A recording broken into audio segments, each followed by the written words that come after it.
പത്രം വായിച്ചില്ലയോ? പുതിയ ആഭ്യന്തരമന്ത്രിയുടെ കൽപ്പന.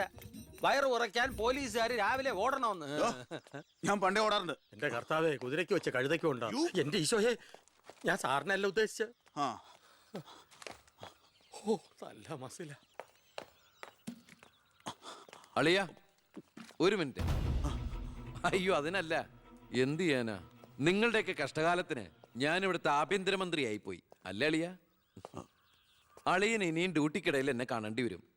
എന്നെ സല്യൂട്ട് ചെയ്യേണ്ടിയും വരും. തെറ്റ് കണ്ട ഞാൻ എന്തെങ്കിലും പറയുകയും ചെയ്യും. ആ അരിശം മുഴുവൻ അളിയ വന്ന് പെങ്ങളെടുത്ത് തീർക്കും. അത് കണ്ട ഞാൻ തിരിച്ചടിക്കും. അങ്ങനെ അടിയും തിരിച്ചടിയൊക്കെ ആയിട്ട് പോണ്ടതാണോ അളിയ നമ്മുടെ ഈ മാതൃകാ കുടുംബം? ഒന്നുമില്ലെങ്കിലും നമ്മൾ അളിയനും അല്ലേ അളിയ? അതുകൊണ്ട് ഞാൻ ഇരുത്തി ചിന്തിച്ചൊരു തീരുമാനം എടുത്തു. സെൻട്രൽ ഹോം ഡിപ്പാർട്ട്മെന്റിലേക്ക് അളിയനൊരു ട്രാൻസ്ഫർ ഓൺ ഡെപ്യൂട്ടേഷൻ. ഓർഡർ. നാളെ തന്നെ ജോയിൻ ചെയ്യണം. All the best. എങ്ങോട്ട്? ബീഹാറിലേക്ക്. ബീഹാറിലേക്കോ? ബീഹാർ ബെസ്റ്റ് സ്ഥലമാണ് അളിയ. നോ, എനിക്ക് പറ്റില്ല. നിനക്കെന്നെ ശരിക്കും അറിയില്ല. എന്താ അളിയ ഇങ്ങനെ ചില തെണ്ടി പിള്ളേരെ പോലെ? ഇത് ഗവൺമെന്റ് ഓർഡർ അല്ലേ? അത് ഹോം മിനിസ്റ്റർ നേരിട്ട് തരുന്നത്.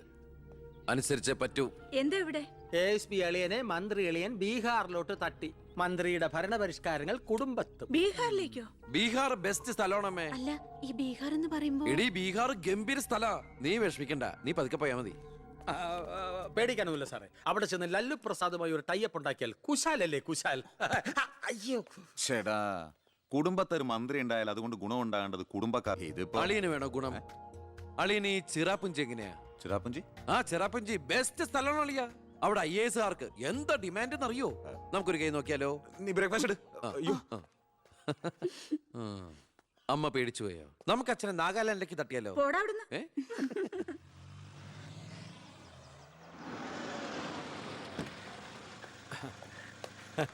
നമസ്കാരം. നമസ്കാരം. Good morning. Good morning. മനസ്സിലായില്ലേ? മേഴ്സി വർഗീസ്, ഇവിടുത്തെ ഫേമസ് പബ്ലിക് പ്രോസ്റ്റിറ്റ്യൂട്ടാ. പഴയ ജോലിയൊക്കെ നിർത്തി ഇപ്പൊ അച്ഛന്റെ കേസ് മാത്രമേ എടുക്കൂ. കൂടെ കയറിയങ്ങ് പോ. വൃത്തിയിട്ടവനെ, താനാ പറഞ്ഞതിന്റെ അർത്ഥം എനിക്കറിയോ? വേശ്യെന്നാ. മാഡം മാഡം മാഡം അറിയാതെ നാ ഒന്ന് പിഴച്ചു പോയതാണ്. മാഡം എന്റെ സ്വന്തം അമ്മയെ പോലെയാണ്, സ്വന്തം ഭാര്യയെ പോലെയാണ്, പെങ്ങളെ പോലെയാണെന്നാണ് ഞാൻ ഉദ്ദേശിച്ചത്. എന്താ ഇവിടെ ബഹളം? കയ്യും കബളും കൂടെ കൂട്ടിമുട്ടിയതാ. ഈ കള്ളനായിരുന്നോ? ഞാൻ കള്ളനല്ല, കള്ളന് കഞ്ഞി വെച്ചു. തൂക്കിയെടുത്ത് പുറത്താക്കണോ? ഞാൻ ഉദ്ദേശിച്ചത് ഇയാളൊന്നും ഉദ്ദേശിക്കണ്ട. മേലിൽ മുറ്റത്ത് കാലി കുത്തിപ്പോരുത്. ഞാൻ ഈ കാല് എന്റെ ഉദ്ദേശങ്ങളൊന്നും പഴയതുപോലെ ഫലിക്കുന്നില്ലല്ലോ. തെളിവുകളും സാക്ഷിമൊഴികളും അനുകൂലമാണെങ്കിൽ പിന്നെ ഒന്നും പേടിക്കാനില്ല. സെൽഫോൺ ഒരു പ്രധാനപ്പെട്ട തെളിവല്ല. അതിലേക്ക് ആർക്ക് വേണമെങ്കിലും വിളിക്കാം, തിരിച്ചും വിളിക്കാം. പക്ഷേ ശാരിയുടെ സാക്ഷിമൊഴി പ്രധാനമാണ്.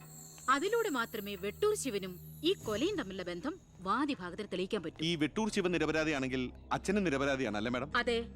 അപ്പോ എങ്ങനെയും ശാരിയുടെ മൊഴി നമുക്ക് അനുകൂലമാക്കണം. അച്ഛൻ ആ കുട്ടിയോടൊന്ന് സംസാരിച്ചാ? ഓ, ഇവിടുത്തെ പഴയ ബാല്യക്കാരുടെ മോളാ അവള്. ഇനി ഞാൻ അവളെ കാല് പിടിക്കണമെന്ന് പറഞ്ഞാ? അച്ഛാ, ഇപ്പൊ ആവശ്യം നമ്മുടെതാ. അവൾ അനുസരിക്കും. അതിനുള്ള തന്ത്രങ്ങളൊക്കെ അച്ഛൻ അറിഞ്ഞൂടെ?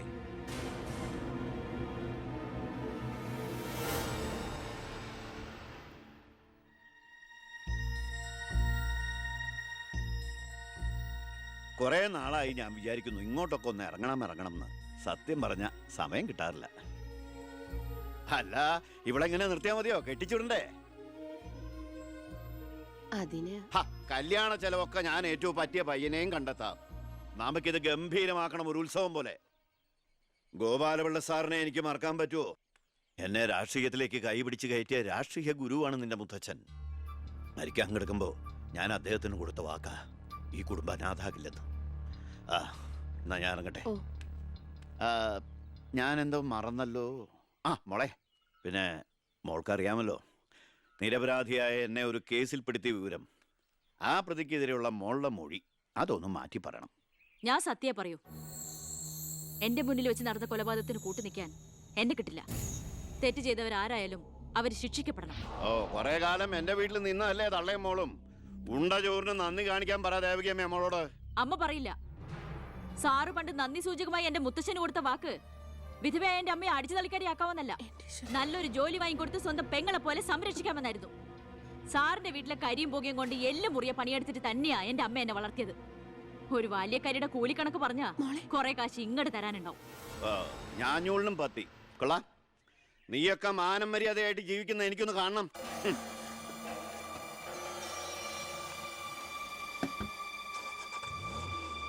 എടാ ഞാനാ. എന്താ അച്ഛാ? ഏയ് നടക്കില്ലടാ. ഇന്ന് അച്ഛൻ അവളുടെ അടുത്ത് പോയി, നാളെ അവൾ അച്ഛൻ്റെ അടുത്ത് വരണം. അച്ഛൻ സമാധാനമായിട്ടിരിക്കെ, ബാക്കിയൊക്കെ ഞാൻ നോക്കിക്കോളാം.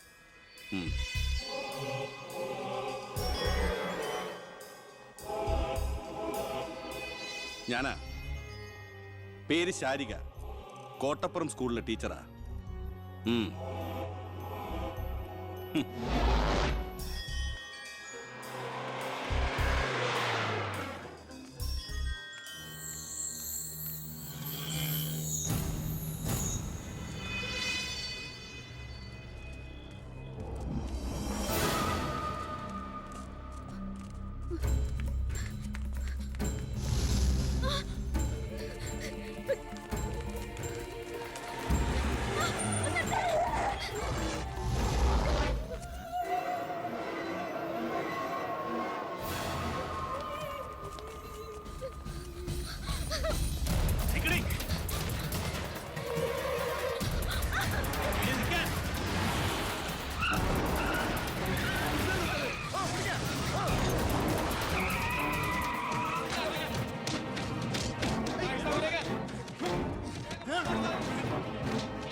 മാഡത്തിനടുത്ത് എപ്പോഴും ശ്രദ്ധ വേണമെന്ന് ഹോം മിനിസ്റ്ററുടെ ഓർഡർ ഉണ്ടായിരുന്നു.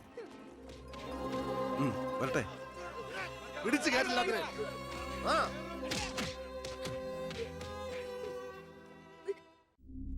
ആ ഗുണ്ടകളെല്ലാം മണിക്കൂറുകൾക്കുള്ളിൽ ജാമ്യത്തിറങ്ങിപ്പോയി സർ. അവർക്ക് വേണ്ടി ക്യൂ നിൽക്കുകയാണ് ആവശ്യക്കാർ.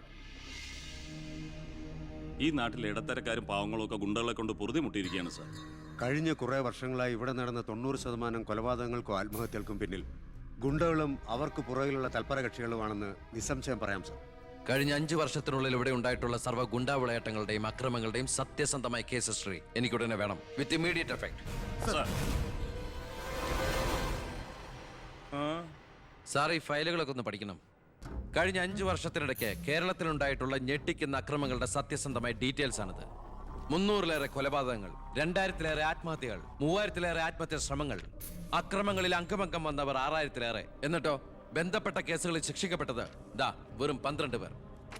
വ്യക്തമായ തെളിവുകളോ സാക്ഷിമൊഴികളോ ഇല്ലാതെ രക്ഷപ്പെട്ടവർ 650-ലേറെ. ഇനിയും പോലീസിന് കണ്ടുപിടിക്കാൻ പറ്റാത്ത കേസുകൾ 100-ലേറെ. ഇതൊക്കെ ആ അവറാച്ചനും അതിനു മുമ്പ് പ്രതിപക്ഷവും ഭരിച്ചിരുന്നപ്പോഴാ. സാർ, മറ്റുള്ളവരുടെ മേൽ പഴിചാരി രക്ഷപ്പെടാനുള്ള തന്ത്രമല്ല ഇപ്പോൾ ആവശ്യം. ഞാനിപ്പോ എന്താ ചെയ്യണ്ടേ? ഇതൊക്കെ അന്വേഷിക്കേണ്ട ചുമതല പോലീസിനല്ലേ? സമയമുണ്ടെങ്കിൽ താൻ തന്നെ പോലീസിനെ കൊണ്ട് അന്വേഷിപ്പിക്കടോ. താങ്ക് യു സാർ, ഈ പെർമിഷൻ മാത്രം മതി. നിക്ക് ഞാനൊരു ആവേശത്തിന് പറഞ്ഞു വെച്ച് എന്താ തന്റെ ഉദ്ദേശം? സാർ, ഞാൻ പറഞ്ഞില്ലേ ഈ അക്രമങ്ങളുടെ എല്ലാം പിന്നിൽ ഗുണ്ടകളാണെന്ന്. അതൊക്കെ ആർക്കറിയാൻ പാടില്ലാത്തത്? എങ്കിൽ പിന്നെ ഈ ഗുണ്ടാവിളാട്ടം നമുക്ക് അങ്ങ് അവസാനിപ്പിച്ചൂടെ സാർ? ഈ നാട് നന്നാവണമെങ്കിൽ, ജനങ്ങൾക്ക് പേടി കൂടാതെ ജീവിക്കണമെങ്കിൽ കേരളത്തിൽ അടിയന്തരമായി ഗുണ്ട ആക്ട് നടപ്പാക്കിയേ പറ്റൂ. അതെ സാർ, നമ്മുടെ അയൽ സംസ്ഥാനത്തെ മുഖ്യമന്ത്രി ആക്ട് നടപ്പാക്കിയില്ലേ? എടോ, അവരൊരു സ്ത്രീയാ, അവർക്ക് എന്തു ആകാം. അവരെ തൊട്ടാൽ പീഡനം, സ്ത്രീ പീഡനം. എന്നെ തട്ടിയാ എന്റെ കുടുംബത്തിന് പോയി. സാർ, സാറിന് ഒരു പോറൽ പോലും സംഭവിക്കില്ല. ഇതിപ്പോ പോറലല്ലോ, ഓട്ടയല്ലേ വീഴാൻ പോണത്. ഓട്ട ഈ വെടിയുണ്ടിയും കത്തിയൊക്കെ കയറുമ്പോണ്ടാവണം ഓട്ട. സാർ, ഞാൻ പറയുന്ന താൻ എന്ത് പറഞ്ഞാലും ഞാൻ സമ്മതിക്കില്ല. ഇതൊക്കെ തനിക്ക് മുൻപരിചയം ഇല്ലാത്തോണ്ട് തോന്നുന്നു മണ്ടത്തര. എങ്കിൽ പിന്നെ സാർ ഒരു കാര്യം ചെയ്യും, മുൻപരിച്ചുള്ള ആരെങ്കിലും വെച്ച സാർ അങ്ങോട്ട് ഭരിച്ചോ. ഞാൻ രാജിവെക്കാൻ പോവാ. നീ എനിക്ക് ഹാർട്ട് അറ്റാക്ക് ഉണ്ടാക്കുന്ന വർത്താനം പറയരുത്. നീ രാജിവെച്ച് പോയാ എന്റെ മന്ത്രിസഭ മൂക്കൂത്തി വീഴില്ലേ? എങ്കിൽ എന്റെ വഴിക്ക് വരേണ്ടി വരും. നീ പറയണേല് കാര്യമുണ്ടെന്ന് എനിക്കറിയാം, പക്ഷെ നിനക്കൊരു കാര്യം അറിയില്ല. ഇവിടുത്തെ എല്ലാ രാഷ്ട്രീയ പാർട്ടികളുടെയും നിത്യോപയോഗ സാധനങ്ങളിൽ ഒന്നാണ് ഈ ഗുണ്ടകൾ. അതുകൊണ്ട് ഭരണകക്ഷിയും പ്രതിപക്ഷവും ഇതിന് സമ്മതിക്കില്ല. ഈ ബില്ല് നിയമസഭയിൽ പാസ്സാവൂല. അറിയാം സാർ, ആദ്യം നമുക്ക് മന്ത്രിസഭ കൂടി തീരുമാനിക്കാം. ഗവർണറെ കൊണ്ട് സ്പെഷ്യൽ ഓർഡിനൻസ് പുറപ്പെടുവിച്ച് ഈ ഗുണ്ട ആക്ട് നടപ്പിലാക്കാം. എന്നിട്ട് 6 മാസത്തിനുള്ളിൽ നമുക്ക് നിയമസഭയിൽ പാസ്സാക്കിയെടുത്താൽ മതി. 6 മാസം മതി എനിക്ക് കേരളത്തിലെ സർവ്വ ഗുണ്ടായുസം തുടച്ചു നീക്കാൻ. അല്ല, ഈ ഗുണ്ടകളെ എനിക്ക് വേണം.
ഇതാ ചാവി. എന്നാ ഞങ്ങൾ ഇറങ്ങട്ടെ. ഓ ആയിക്കോട്ടെ. ഈ നാട്ടിലേക്ക് വരുമ്പോ മനസ്സ് നിറയെ സന്തോഷായിരുന്നു. ഇപ്പൊ ഇവിടുന്ന് പോകുമ്പോ എന്റെ നെഞ്ചു നീറുക. എന്റെ മോൾക്ക് വന്ന മഹാഭാഗ്യം ഞാനായിട്ട് തട്ടിത്തെറിപ്പിച്ചല്ലോ എന്നോർക്കുമ്പോ ഇന്നിപ്പോ മഹാറാണിയെ പോലെ കഴിയേണ്ട നീ 100 വട്ടം ശപിച്ചിട്ടുണ്ടാവില്ലേ ഈ അമ്മേ? ഇല്ലമ്മേ, അർഹിക്കാത്തത് ആഗ്രഹിക്കരുതെന്ന് കുഞ്ഞുനാളോട്ട് എന്റെ അമ്മയല്ലേ എന്നെ പഠിപ്പിച്ചത്. അമ്മ കേറ്.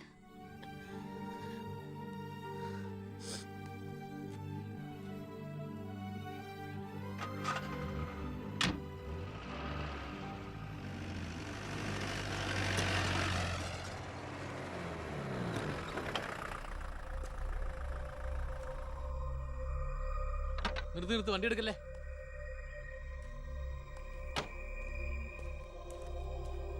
എന്താ പെട്ടെന്ന് ഇങ്ങനെ ഒരു തീരുമാനം? സ്കൂളിൽ ടെമ്പററി പോസ്റ്റ് ആയിരുന്നല്ലോ, അത് കഴിഞ്ഞു. ഇനിയിപ്പോ ആരാ ഉള്ള ഇവിടെ? ഞങ്ങൾ പോവാൻ നാട്ടിലേക്ക്. ഞാൻ ആ പഴയ പോസ്റ്റ് പെർമനന്റ് ആക്കി തന്നാലോ? വേണ്ട, എനിക്ക് പേടി എവിടെ ജീവിക്കാൻ. അവിടെ ചെന്ന് 10 കുട്ടികൾക്ക് ട്യൂഷൻ എടുത്തിട്ടാണെങ്കിലും ഞങ്ങൾ ജീവിച്ചോളാം. ഞാൻ അതല്ല ഉദ്ദേശിച്ചേ. അന്ന് ദേവികമ്മ ചോദിച്ച ചോദ്യങ്ങൾക്കൊന്നും എനിക്ക് മറുപടി പറയാൻ കഴിഞ്ഞില്ല. കാരണം പറയത്തക്ക പണിയൊന്നും ഉണ്ടായിരുന്നില്ലല്ലോ. ഇപ്പം എനിക്ക് ചെറിയൊരു ജോലിയുണ്ട്, ഇവിടുത്തെ ഹോം മിനിസ്റ്ററാ. സ്ഥിരം ജോലിയൊന്നല്ലെങ്കിലും 2 വർഷം തികച്ച MLA പെൻഷൻ കിട്ടും. പിന്നെ ഒരു ജോലി തനിക്കും കൂടി ഉണ്ടെങ്കിൽ ഒരു കുടുംബം സുഖമായിട്ട് കഴിഞ്ഞു പോക്കോളും. എന്തൊന്നും മിണ്ടാത്ത രണ്ടുപേരും. മന്ത്രിയായെന്ന് കരുതി എൻ്റെ ഇഷ്ടങ്ങൾക്ക് മാറ്റമൊന്നും സംഭവിച്ചിട്ടില്ല കേട്ടോ. അമ്മേ, ഒരിക്കൽ കൂടി ഞാൻ ചോദിക്കുക, എനിക്ക് കല്യാണം കഴിച്ച് തന്നൂടെ ഇവളെ?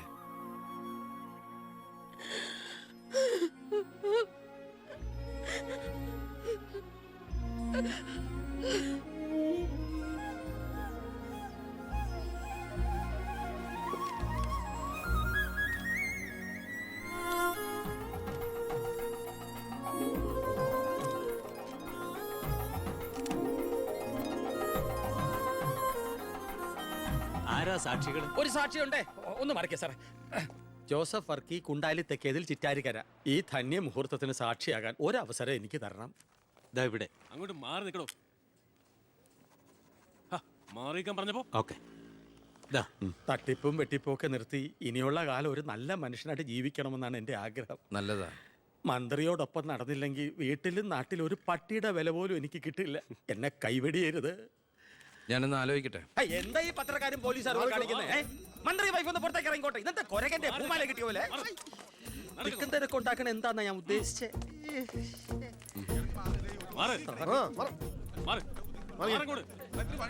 വഴി കൊടുക്ക്. ഈ പാവപ്പെട്ട പെൺകുട്ടിയെ വിവാഹം കഴിച്ചത് പഴയ ബാല്യക്കാരുടെ മകളോട് ബാല്യകാലത്തിൽ തോന്നിയ കടുത്ത പ്രേമം കൊണ്ട് തന്നെയാണോ?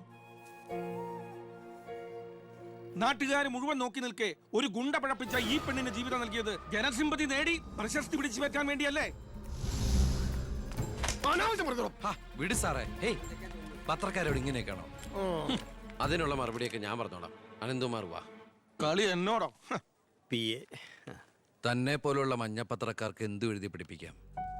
സ്വന്തം കൂടപ്പിറപ്പുകളുടെ കിടപ്പറ കഥകൾ വരെ. ആ സർക്കിൾ ഇൻസ്പെക്ടർ വിജയൻ സാറ് അവിടെ വെച്ച് അനന്തകുമാറിനിട്ട് 2 പൊട്ടിച്ചിരുന്നെങ്കിൽ നിങ്ങൾ പത്രക്കാരെ എഴുതി പിടിപ്പിക്കും ആഭ്യന്തരമന്ത്രി അധികാരം ദുർവിനിയോഗം ചെയ്തു എന്ന്. അതൊക്കെ ചീപ്പായി പോവില്ലേ? പക്ഷെ ഒരു ഭാര്യയെക്കുറിച്ച് പറയുമ്പോൾ ഭർത്താവ് കുറച്ച് ചീപ്പായാലും വലിയ കുഴപ്പമൊന്നുമില്ല അല്ലടാ അനന്തകുമാറെ. സാറൊന്നും കണ്ടിട്ടില്ല, അനന്തകുമാറൊന്നും കൊണ്ടിട്ടുമില്ല. താടി ഉള്ളതുകൊണ്ട് പാടറിയില്ല.